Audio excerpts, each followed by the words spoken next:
Ele veio hoje, deve vir amanhã. Espera aí, ficou vermelho aqui. Agora ficou verde. Toninho, puxa o cabo do microfone, tá aparecendo muito.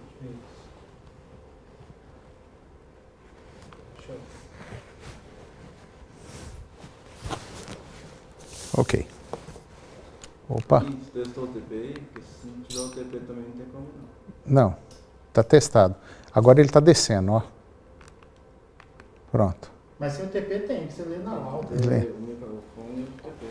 É, TP você lê na mão. lê na mão. Não, lê com os olhos, né? Mas não tem a mente tão boa para gravar o texto. Não, isso é verdade. Isso daí eu acho que é um negócio coisado assim.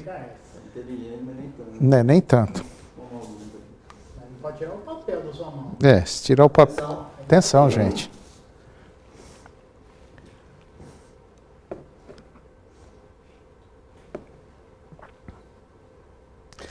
Olá, muito bom dia, muito obrigado mais uma vez pela sua companhia. Está começando mais uma edição do programa Agronegócio e você vai ver agora.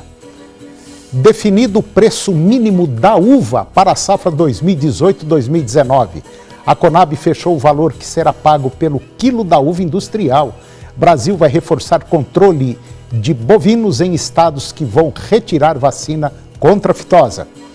Exportação de algodão do Brasil deve crescer mais de 35% no próximo ano. Café, preços médios desta safra estão menores que na temporada anterior. Manejo integrado de pragas poderia economizar 4 bilhões de reais na soja. O programa Agronegócio está começando.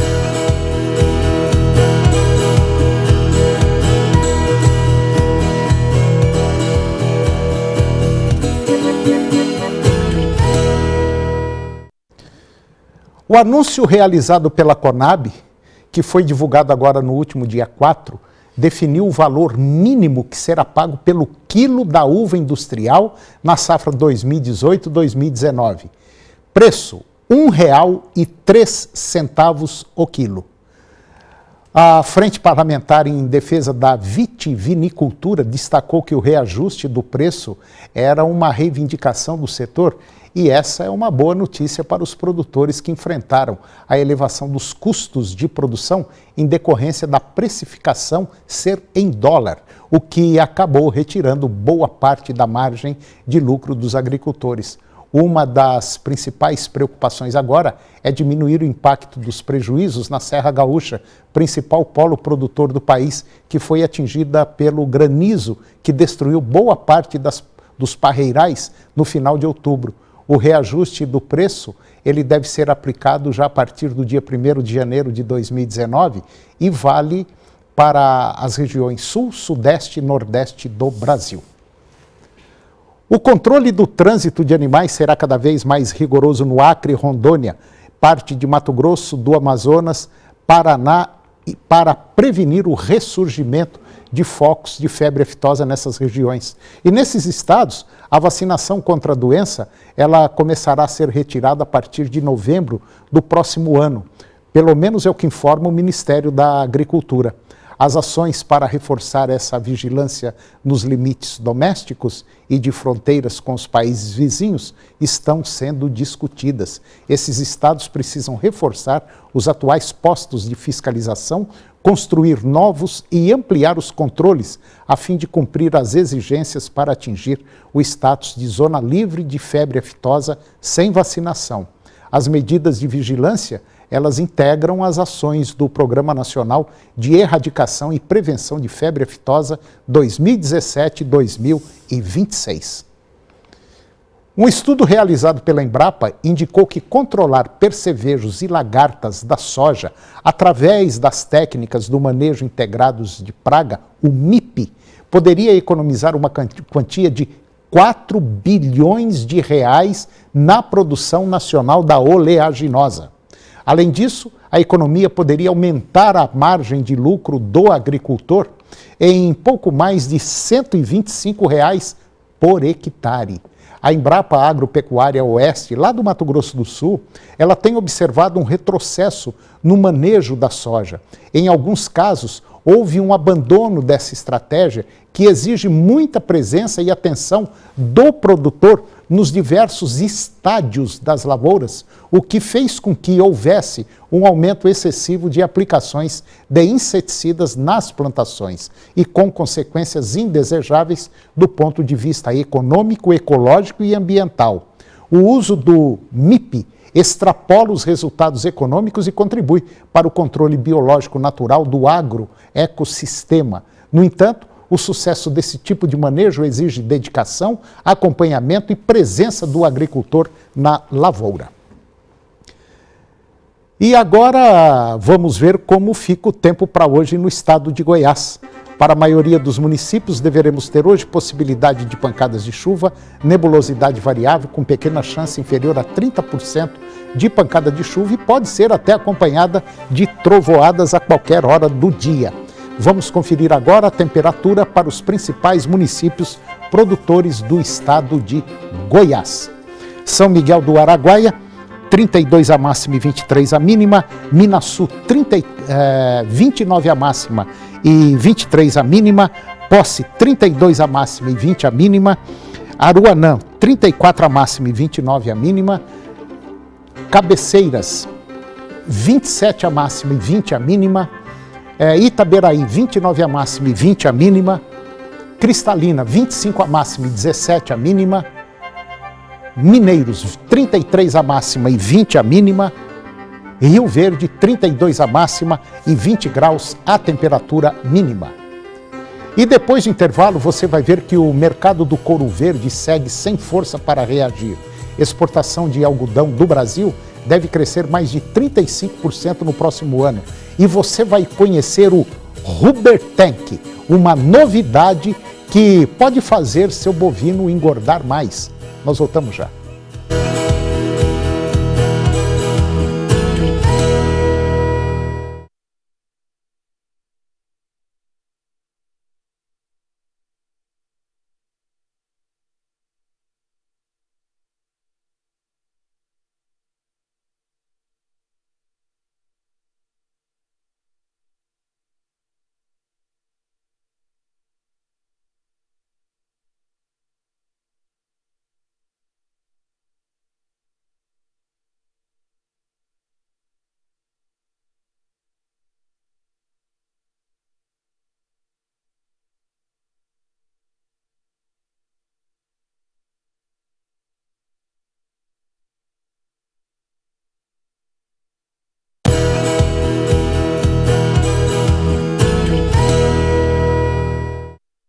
As exportações de algodão em pluma do Brasil devem aumentar em mais ou menos 500 mil toneladas no ano comercial de 2019 em relação a 2018, ou mais de 35% na comparação anual, com safras recordes e fortes vendas antecipadas.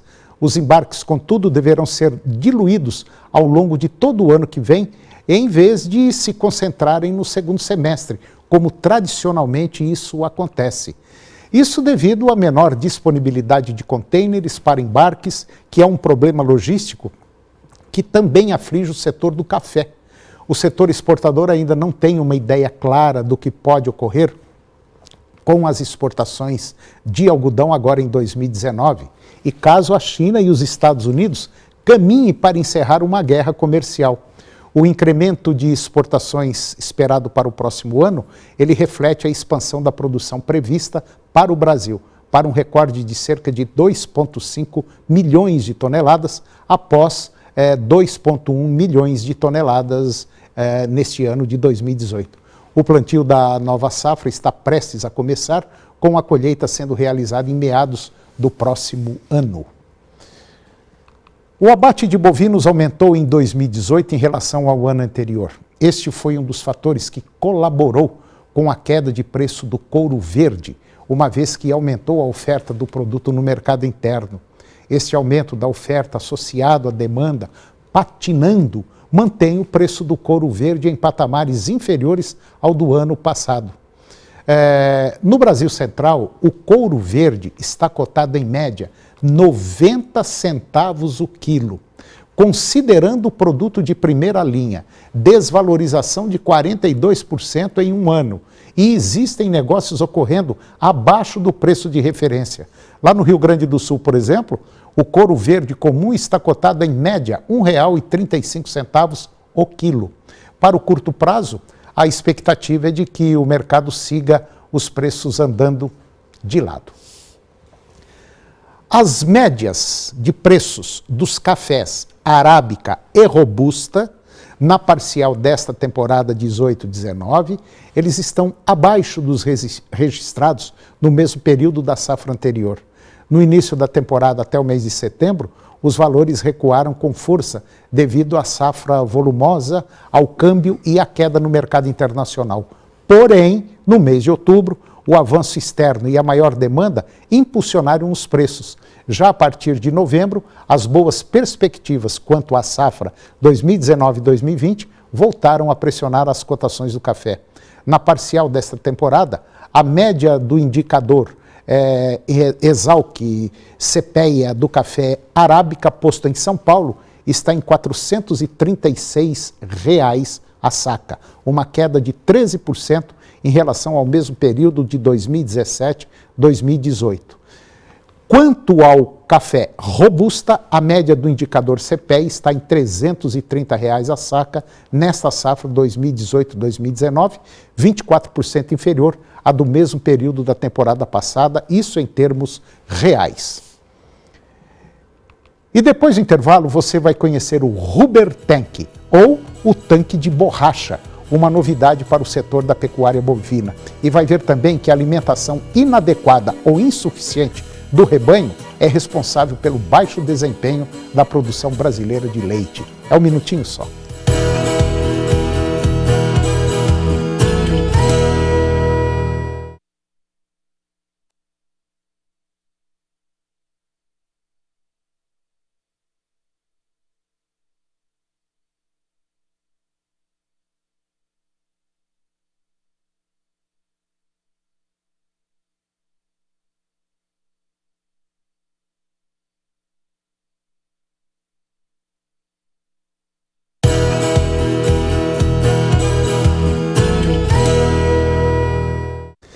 Você vai conhecer agora o Rubber Tank. É um tanque feito com pneus de tratores, só que tratores utilizados em mineradoras. Confira. Eu vou conversar agora com o Fernando Loureiro. O Fernando é médico veterinário e durante a Intercorte ele deu uma palestra falando sobre a importância da água nos sistemas de pastejo de forma geral. E nós estávamos conversando nos bastidores e ele disse o seguinte: o pecuarista investe em certas coisas que não precisava às vezes e deixa de investir na água. A água é muito importante, é isso mesmo? Bom, a gente tem essa impressão que sim, Toninho, porque temos visitado fazenda no Brasil todo, de sul a norte, de leste a oeste, e a preocupação do produtor com água, ela é bem recente, sabe?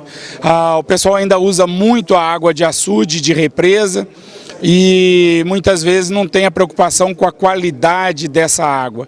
A água do açude, ela carrega também, além de esterco e urina dos animais, animais em decomposição, resto de carcaça de animal, que é trazida com a enxurrada de chuva para dentro do açude. Certa vez eu ouvi um veterinário dizer o seguinte: para quem confina boi e usa cama de frango, devia pegar aquela cama de frango e fazer o pecuarista comer, para ver o tanto que é ruim. Né? É a mesma coisa beber uma água, às vezes, numa represa, onde essa água chega, às vezes, está verde, né? E isso prejudica o animal. Exatamente esse é o conceito, eu gostei da sua colocação. A gente tem falado que a água para o boi tem que ser aquela água que a gente não tem um nojinho de tomar a mesma água. Você chega às 2 horas da tarde, na última invernada da fazenda, a peia do cavalo morrendo de sede e bebe a mesma água do bebedouro que os animais bebem. É essa água que o animal precisa beber. E nos bebedouros artificiais, o homem, o ser humano, o gestor da fazenda passa a ter controle sobre a limpeza dessa água. O gado bebendo água sempre limpa, ele bebe mais água, que leva esse animal a consumir mais alimento, mais matéria seca, do capim e do suplemento. E isso faz o animal ter um desempenho superior, obviamente. Bom, você também, além de médico veterinário, você trabalha com bebedouros.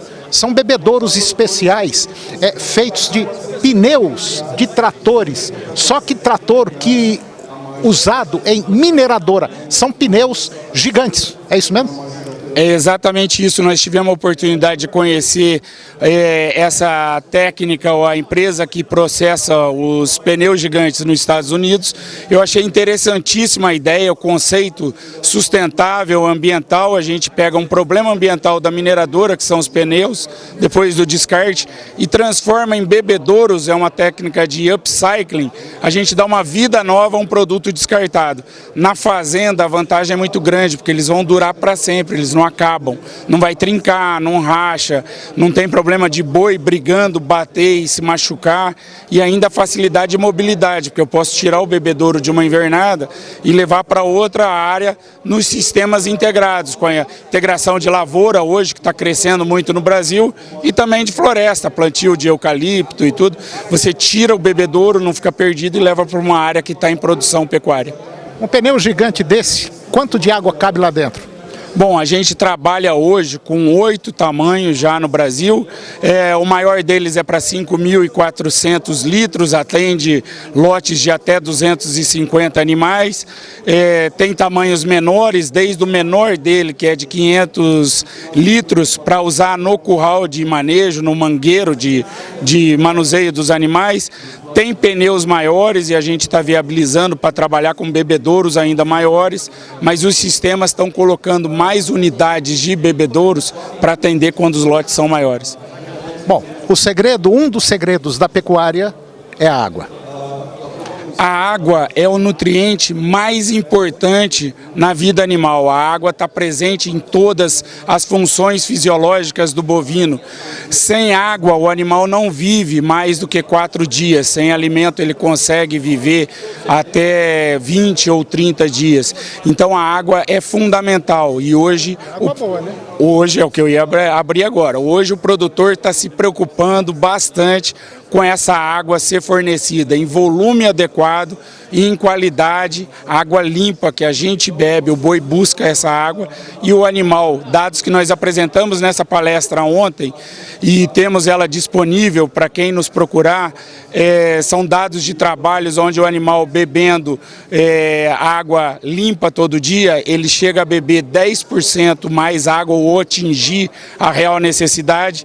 Isso impacta em 1,7 quilos de matéria seca a mais de consumo, medidos em confinamento, que impactam em ganho de peso diário de 280 gramas. Então, quem não quer ter a sua boiada, os seus garrotes, novilhas, ganhando 280 gramas a mais por dia por estar fornecendo água limpa? E depois do intervalo, você vai ver que a alimentação inadequada ou insuficiente do rebanho é responsável pelo baixo desempenho da produção brasileira de leite. E vai ver também que em algumas regiões a oferta moderada de boiadas mantém as cotações firmes. Nós voltamos já.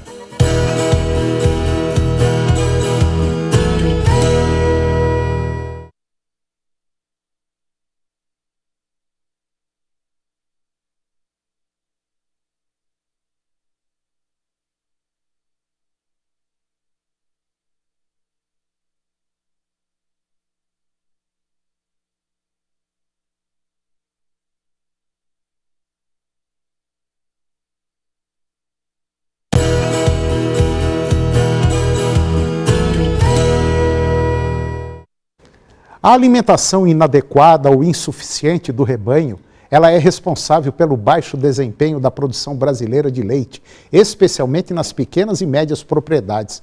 Esse problema ele foi considerado o mais importante da pecuária leiteira nacional por técnicos e pesquisadores que atuam no Balde Cheio, que é um programa da Embrapa que capacita profissionais da extensão rural. Dados do Instituto Brasileiro de Geografia e Estatística, o IBGE, apontam que o Brasil tem pouco mais de 1 milhão de propriedades leiteiras responsáveis pela produção de 35 bilhões de litros de leite por ano. E segundo um pesquisador da Embrapa, o Glauco Carvalho, apenas a metade desse contingente pode ser considerada de produtores comerciais, quer dizer, que entregam leite aos laticínios. Embora o Brasil tenha fazendas com produtividade comparável às dos melhores países do mundo, mas a grande maioria, vamos dizer assim, dos produtores brasileiros tira em torno de 100 litros por dia. E essas são pequenas e médias propriedades que sofrem o problema da alimentação do rebanho. Em algumas regiões, a oferta moderada de boiadas mantém as cotações. É o caso de São Paulo e Goiás, por exemplo, onde a arroba subiu 0,3 em São Paulo e 0,4 em Goiás, agora na última segunda-feira, dia 10, que reflete a dificuldade em adquirir matéria-prima. Entretanto, este cenário não é válido para todas as praças. No norte do Tocantins e em Paragominas, no Pará, por exemplo, a oferta está suficiente para atender a demanda, permitindo que as indústrias testem o mercado, mesmo que a tendência seja de aumento no consumo da segunda quinzena do mês, devido às festas de final de ano, e é na primeira metade do mês que as escalas de abate para atender essa demanda são definidas. Os contratos futuros da soja, negociados na Bolsa de Mercadorias de Chicago, fecharam agora na última segunda-feira, dia 10, com preços mais baixos, na véspera da divulgação do relatório de dezembro do Departamento de Agricultura dos Estados Unidos, o USDA. O mercado aguarda por novidades nas negociações comerciais entre China e Estados Unidos, à espera de sinais de demanda. O relatório também deve indicar elevação na safra de soja do Brasil e da Argentina. O resultado de novembro das importações chinesas decepcionou e ajudou a pressionar o mercado inicialmente. As compras de soja em grão da China, elas totalizaram 5,3 milhões de toneladas em novembro, uma queda de 38% sobre igual mês do ano passado. Os estoques globais 18 e 19 deverão ser elevados de 112 para 113 milhões de toneladas, contra 120 milhões de toneladas em novembro. Para a Argentina, a previsão deverá passar de 55,5 milhões para 55,7 milhões de toneladas. E o programa Agronegócio de hoje chegou ao fim e eu termino com a seguinte frase: corte sua própria lenha, assim ela aquecerá você 2 vezes. Um grande abraço, bom dia e até o próximo programa.